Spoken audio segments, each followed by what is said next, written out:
Hello guys, and welcome to another quick tutorial video. And in this short tutorial video, I'm going to be showing you how you can stake Polkadot Crypto. It's quite easy to get this done. Make sure you have the Kiwi browser installed, as we're going to be making use of the Talisman wallet. Now, with the Talisman wallet, which is a Chrome extension or a web wallet, you could simply make use of the staking feature here. So guys, in order to stake or start earning from staking, all you need to do is simply head over from your portfolio, which is here, to the staking option that's here. Once there, the asset we're going to be staking is the DOT, which is this token here. So click on DOT.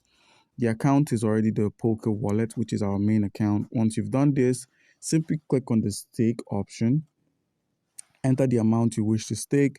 Let's say we have 100 DOT tokens to stake.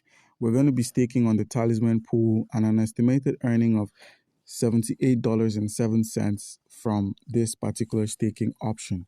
So guys, in order to stake, make sure you have the amount you wish to stake and simply hit the stake option. By doing this, you get to stake and accumulate profits over time, which you could then compound to gain even higher interest. So guys, that's how you can stake Polkadot Crypto. Do comment down below if you have a question and you'll be given an answer.